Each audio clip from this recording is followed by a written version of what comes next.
Hello साथियों, स्वागत है आपका राज एग्ज़ाम टी पर। साथियों, आज हम कंप्यूटर के यानी कि आईसीटी के 15 क्वेश्चंस करने वाले हैं जो रीट मेंस एग्ज़ाम और चतुर्थ श्रेणी कर्मचारी के लिए काफ़ी इंपॉर्टेंट होने वाले हैं। और साथियों, हमने जो है आईसीटी की एक बुक स्टार्ट की है आरबीएससी की 9th क्लास की, जिसके 3 जो है साथियों वीडियो बन चुके हैं और काफ़ी इंपॉर्टेंट जो भी फैक्ट साथियों वो उसमें बताए जाते हैं। और रीट मेंस के लिए साथियों काफ़ी महत्वपूर्ण वो वीडियोज़ है, आप उसको देख लीजिएगा। और साथियों, उन्हीं के माध्यम से जो वीडियोज बनाए हैं उनके बाद में जितने उनके क्वेश्चन बन रहे हैं साथियों, वो क्वेश्चन हम करवा रहे हैं। तो साथियों, यहाँ पर लगभग हम 15 क्वेश्चन ले रहे हैं जो एग्ज़ाम की दृष्टि से काफ़ी महत्वपूर्ण है। और साथियों, ये क्वेश्चन है वो पिछले एग्जाम्स में कई बार पूछे भी जा चुके हैं। तो साथियों, यहाँ पर जो है आप यहाँ पर देख सकते हैं। सबसे पहले यहाँ पर दोस्तों देखिए, क्वेश्चन नंबर 1 की यहाँ पर बात करने वाले। क्वेश्चन नंबर 1 क्या है कि आईसीटी से आज से है। तो आईसीटी की साथियों हमने पहला वीडियो बनाया था, उसमें हमने आईसीटी के बारे में आपको बताया था कि आईसीटी क्या है। तो साथियों, यहाँ पर देखिए पहला ऑप्शन क्या है कि अंतर्राष्ट्रीय संप्रेषण तकनीक है, या भारतीय तकनीकी आयोग, या सूचना एवं संप्रेषण तकनीक है, संप्रेषण तकनीक का आदान प्रदान है। तो साथियों, यहाँ पर जो है आंसर क्या होने वाला है। तो साथियों, यहाँ पर जो आंसर है वो है सूचना एवं संप्रेषण तकनीक। क्या साथियों, यहाँ पर जो आंसर हमारा है वो सूचना एवं संप्रेषण तकनीक यानी कि आईसीटी जो साथियों है, इसका आशय क्या है, इसका आशय यही है, सूचना एवं संप्रेषण तकनीक। अब साथियों दूसरा क्वेश्चन हम देखने वाले हैं। तो साथियों यहाँ पर देखिए दूसरा क्वेश्चन क्या कहता है। दूसरा क्वेश्चन देखिए साथियों, ये साथियों जितने भी क्वेश्चन करा रहे हैं वो एग्जाम्स में साथियों आए हुए हैं। तो यहाँ पर देखिए मुख्यतया शैक्षिक कंप्यूटर प्रयुक्त किया जाता है। जो शैक्षिक कंप्यूटर साथियों होता है शिक्षा के लिए, वो प्रयुक्त कहाँ किया जाता है, ये साथियों आपको यहाँ पर बताना। देखिए साथियों, पहला ऑप्शन यहाँ पर है शोध उपकरण हेतु, शिक्षक अधिगम हेतु, प्रबंध उपकरण हेतु, उपरोक्त सभी। तो साथियों, शैक्षिक कंप्यूटर है वो इन सभी चीज़ों में यहाँ पर काम में आता है। शोध में भी काम में आता है, शिक्षक अधिगम के लिए भी ये उपयोगी है, और प्रबंध के लिए भी साथियों ये क्या है, उपयोगी है। इसलिए यहाँ पर जो है हमारा आंसर जो होगा वो होगा उपरोक्त सभी। तो साथियों, जो भी क्वेश्चन करवा रहे हैं वो काफ़ी इंपॉर्टेंट है, वीडियो को अच्छी तरीके से समझना है, क्वेश्चन को समझना है, ताकि एग्जाम में किसी प्रकार की गलती यहाँ पर नहीं हो। क्योंकि साथियों जो है हम थ्योरी पढ़ने के साथ साथ हमें जो है ऑब्जेक्टिव क्वेश्चन निकालना बहुत ज़रूरी होता है। इससे हमें क्वेश्चनों का पता चलता है कि भाई किस तरीके के क्वेश्चन है वो एग्जाम्स में पूछे जाते हैं। क्वेश्चन नंबर 3 की साथियों यहाँ पर बात करें तो सूचना प्रौद्योगिकी के क्या कार्य है। तो सूचना प्रौद्योगिकी क्या क्या कार्य है उस पर एक क्वेश्चन यहाँ पर आया है। तो यहाँ पर देखिए इसके क्या कार्य यहाँ पर हो सकते हैं। देखिए पहला ऑप्शन है सूचनाओं का संग्रह है, दूसरा होता है सूचनाओं का संप्रेषण, तीसरा होता है सूचनाओं का प्रोसेसिंग और उपरोक्त सभी। तो साथियों यहाँ पर जो है आप आंसर देने की एक बार कोशिश कीजिए। और साथियों, वीडियो कैसा लगता है आपको, हमने 3 वीडियो बना चुके हैं हम, तो कैसा लगा आप कमेंट बॉक्स में ज़रूर लिखिए। तो साथियों यहाँ पर जो है इसका उपयोग जो है सूचनाओं का संग्रह करने के लिए भी होता है, सूचनाओं का संप्रेषण के लिए भी होता है, सूचनाओं का प्रोसेसिंग के लिए होता है, और उपरोक्त सभी साथियों यहाँ पर जो है हमारा आंसर हो जाएगा। यानी कि सभी के लिए साथियों ये जो है सूचना प्रौद्योगिकी क्या है, उपयोगी है। तो आगे साथियों आप चर्चा करने वाले हैं क्वेश्चन नंबर 4 की। ये देखिए साथियों क्वेश्चन नंबर 4 है। यहाँ पर देखिए अनुप्रयोग के आधार पर कंप्यूटर को कितने प्रकारों में वर्गीकृत किया गया। साथियों ये पिछले वीडियो में यानी कि पहले नंबर के वीडियो में हमने बताया था, पढ़ाया था कि यहाँ पर जो है अनुप्रयोग के आधार पर या कार्य के आधार पर या बात करें तो जो है यहाँ पर आकार के आधार पर कंप्यूटर को कितने प्रकारों में बांटा गया है वो आपको साथियों यहाँ पर ध्यान रखना होगा। तो यहाँ पर क्वेश्चन है कि अनुप्रयोग के आधार पर कंप्यूटरों को जो है कितने प्रकार में यहाँ पर विभाजित किया गया है। तो यहाँ पर जो राइट आंसर होगा साथियों वो यहाँ पर होगा, आप देखिए ऑप्शन है 2, 3, 4 और 5। तो साथियों यहाँ पर जो है 3 इसका आंसर होगा, यानी कि अनुप्रयोग के आधार पर कंप्यूटर को 3 भागों में विभाजित किया गया। तो साथियों 3 प्रकार जो है वो कौन कौन से हैं उस पर नजर डालिए। एक तो होता है साथियों एनालॉग कंप्यूटर। कौन सा होता है? एनालॉग कंप्यूटर, एनालॉग कंप्यूटर मान लेते हैं। दूसरा होता है साथियों यहाँ पर बात कर तो दूसरा होता है डिजिटल कंप्यूटर। कौन सा होता है? डिजिटल कंप्यूटर होता है। और तीसरा साथियों वो होता है यहाँ पर हाइब्रिड। कौन सा होता है? हाइब्रिड कंप्यूटर जो है यहाँ पर होता है। ये साथियों आप देख सकते हैं ये 3 प्रकार है, किसके हैं? यहाँ पर अनुप्रयोग के आधार पर। तो इस तरीके से साथियों आप यहाँ पर आंसर कर सकते हैं। आगे देखिए क्वेश्चन नंबर 5 की चर्चा यहाँ पर हम करने वाले हैं। क्वेश्चन नंबर 5 यहाँ पर आप साथियों देखिए क्वेश्चन नंबर 5 क्या कह रहा है।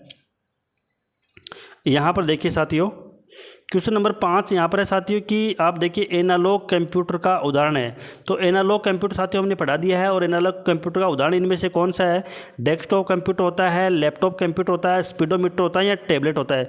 तो साथियों यहाँ पर जो है आप आंसर क्या करेंगे? तो यहाँ पर देखिए एनालॉग कंप्यूटर है वो है स्पीडोमीटर। कौन सा साथियों? यहाँ पर जो हमारा आंसर होने वाला है वो है स्पीडोमीटर। क्या आंसर होने वाला हमारा? स्पीडोमीटर साथियों यहाँ पर होने वाला है।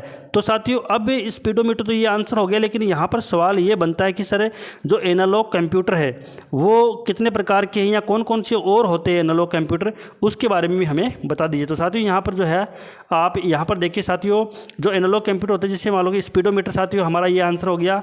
उसके बाद में आपने घड़ी देखी होगी साथियों, उसमें भी जो एनालॉग कंप्यूटर का यूज़ होता है। और साथियों विद्युत मीटर आपने देखा होगा, विद्युत मीटर भी साथियों इसी पर कार्य करता है। उसके बाद में साथियों और यहाँ पर चर्चा करें तो थर्मामीटर साथियों आपने देखा होगा, थर्मामीटर भी जो है इसी पर कार्य करता है। तो इस तरीके से साथियों आप जो है यहाँ पर ये थर्मामीटर हो गया। और आगे अगर बात करें तो यहाँ पर जो वोल्टेज होता है, वोल्टेज मीटर साथियों वो भी यहाँ पर जो है इसका इसी आधार पर काम करते हैं। तो वोल्ट मीटर हो गया। इस तरीके से साथियों ये जो है यहाँ पर ऑप्शन कोई सा भी यहाँ पर आ सकता है कि जो है एनालॉग कंप्यूटर का उदाहरण, तो इनमें से आप कर सकते हैं। आगे साथियों क्वेश्चन नंबर 6 पर चर्चा करते हैं। तो क्वेश्चन नंबर 6 यहाँ पर साथियों आप देखिए कि क्वेश्चन नंबर जो 6 है वो क्या कह रहा है। तो साथियों यहाँ पर देखिए एनालॉग तथा डिजिटल दोनों कंप्यूटरों के गुणों का समावेश करने वाला कंप्यूटर कौन सा है? यानी कि एनालॉग और डिजिटल दोनों कंप्यूटर को मिलाते हैं तो कौन सा कंप्यूटर यहाँ पर बना है? तो देखिए पहला है सुपर कंप्यूटर, दूसरा ऑप्शन एनालॉग, डिजिटल और हाइब्रिड। तो साथियों यहाँ पर जो है आपने देखा होगा कि 3 प्रकार हमने पढ़ा था। कितने प्रकार? 3 प्रकार। अनुप्रयोग के आधार पर 3 प्रकार पढ़े थे, एनालॉग, डिजिटल। इन दोनों को मिलाकर साथियों यहाँ पर हाइब्रिड कंप्यूटर का निर्माण किया गया था। तो यहाँ पर जो हमारा आंसर होगा वो क्या हो जाएगा साथियों? हाइब्रिड जो है हमारा आंसर हो जाएगा। ये साथियों यहाँ पर सही आंसर होगा। आगे साथियों यहाँ पर देखिए 7 नंबर क्वेश्चन की जो है चर्चा करते हैं। 7 नंबर क्वेश्चन आप देखिए यहाँ पर साथियों, 7 नंबर जो क्वेश्चन है वो साथियों यहाँ पर किस तरीके का है यहाँ पर आप देख सकते हैं। तो यहाँ पर देखिए साथियों 7 नंबर का क्वेश्चन है, निम्न में से कौन सा कंप्यूटर आकार के आधार पर कंप्यूटरों के वर्गीकरण का प्रकार नहीं है? किसके आधार साथियों? पहले हमने पढ़ा था यहाँ पर साथियों किसके आधार पर पढ़ा था? जो पिछला क्वेश्चन अनुप्रयोग के आधार पर, और आप देखिए आकार के आधार पर कंप्यूटर के वर्गीकरण का प्रकार नहीं है। तो देखिए यहाँ पर ऑप्शन है micro computer, mini computer, main frame computer और एनालॉग कंप्यूटर। तो साथियों अभी पिछले क्वेश्चन में हमने बताया था जो यहाँ पर अनुप्रयोग के आधार पर कंप्यूटर कितने होते हैं? एनालॉग हो गया, डिजिटल हो गया और हाइब्रिड हो गया। और यहाँ पर देखिए एनालॉग यहाँ पर आ रहा, तो ये एनालॉग जो है वो आकार के आधार पर यहाँ पर साथियों कंप्यूटर नहीं है। क्या नहीं है? एनालॉग जो है यहाँ पर आकार के आधार पर नहीं है। तो यहाँ पर जो है हमारा जो साथियों आंसर होने वाला है वो हो जाएगा एनालॉग कंप्यूटर। यहाँ पर देखिए माइक्रो कंप्यूटर, मिनी कंप्यूटर और मेन फ्रेम कंप्यूटर, ये साथियों आकार के आधार पर यहाँ पर कंप्यूटरों को विभाजित किया गया है। कौन कौन से? माइक्रो कंप्यूटर, मिनी कंप्यूटर और मेन फ्रेम कंप्यूटर। तो साथियों क्वेश्चन इतने टफ नहीं होते, आसान होते, बस समझने की साथियों यहाँ पर जरूरत है। आगे देखिए 8 नंबर क्वेश्चन की यहाँ पर चर्चा करते हैं। देखिए 8 नंबर क्वेश्चन क्या साथियों, किसी कंप्यूटर को पर्सनल कंप्यूटर कहा जाता है। यानी कि यहाँ पर देखिए साथियों किस कंप्यूटर को, यहाँ पर सही जो साथियों क्वेश्चन होगा वो होगा कि किस कंप्यूटर को पर्सनल कंप्यूटर कहा जाता है। ये साथियों यहाँ पर जो है क्वेश्चन दे रखा, और किसको जो है यहाँ पर पर्सनल कंप्यूटर कहते हैं। पहला है माइक्रो कंप्यूटर, दूसरा है मिनी कंप्यूटर, तीसरा है मेन फ्रेम कंप्यूटर, चौथा है सुपर कंप्यूटर। तो साथियों आपको यहाँ पर राइट आंसर करना है। तो साथियों राइट आंसर जो है वो क्या हो जाएगा? तो यहाँ पर देखिए साथियों माइक्रो कंप्यूटर है वो यहाँ पर आपका राइट आंसर हो जाएगा। तो यहाँ पर पर्सनल कंप्यूटर जो है साथियों यहाँ पर माइक्रो कंप्यूटर को कहते हैं।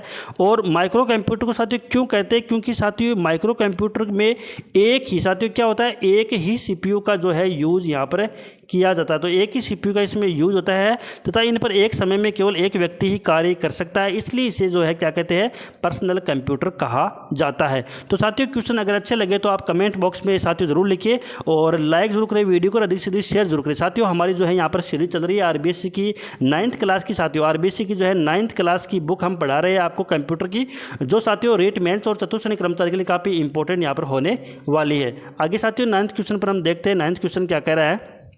तो साथियों यहाँ पर देखिए जो 9वां क्वेश्चन है साथियों उस पर एक चर्चा करते हैं। देखिए यहाँ पर साथियों 9वां क्वेश्चन यहाँ पर देखिए साथियों आपको दिखाई दे रहा होगा, माइक्रो कंप्यूटर का उदाहरण नहीं है। क्या साथियों यहाँ पर जो है माइक्रो कंप्यूटर का उदाहरण नहीं है। तो desktop computer, laptop computer, palmtop computer और सुपर कंप्यूटर, तो साथियों इनमें से जो है माइक्रो कंप्यूटर का उदाहरण नहीं है, वो साथियों आपको आंसर करना है। तो साथियों माइक्रो कंप्यूटर के यहाँ पर देखिए उदाहरण जो बात करते हैं, यहाँ पर डेस्कटॉप कंप्यूटर होता है, लैपटॉप कंप्यूटर होता है और पॉमटॉम कंप्यूटर साथियों यहाँ पर होता है। लेकिन आंसर साथियों यहाँ पर क्या करना है, सुपर कंप्यूटर।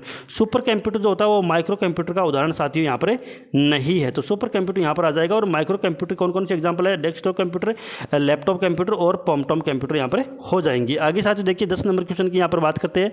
10 नंबर ये साथियों मैंने जो है यहाँ पर कहा था, आपको बुक पढ़ा रहे थे तब कहा था कि ये क्वेश्चन याद रखना है, यहाँ से क्वेश्चन आ सकता है। तो साथियों ये जो क्वेश्चन यहाँ पर एग्जाम्स में पूछा गया है, तो यहाँ पर देखिए IBM 4300 किस कंप्यूटर का उदाहरण है। IBM 4300 ये किस कंप्यूटर का उदाहरण है, माइक्रो कंप्यूटर का, मिनी कंप्यूटर का, मेन फ्रेम कंप्यूटर का या सुपर कंप्यूटर का। तो साथियों आपको यहाँ पर आंसर देना है कि ये जो है किसका एग्जाम्पल है, IBM 43। तो साथियों यहाँ पर सोचिए और आंसर दीजिए। तो साथियों यहाँ पर आंसर बताना चाहेंगे, यहाँ पर जो है मेन फ्रेम कंप्यूटर, किसका, मेन फ्रेम कंप्यूटर का साथियों ये क्या है, एग्जाम्पल है। ये साथियों आपको याद करना है, मेन फ्रेम कंप्यूटर का क्या है, ये एग्जाम्पल। और मेन फ्रेम कंप्यूटर के साथियों यहाँ पर 3 एग्जाम्पल मैंने उस बुक में से आपको बताए थे और कहा भी था कि आपको ये याद करना है, लिख लेना। तो IBM एक तो हो गया साथियों 4300, एक तो ये आपको याद रखना है।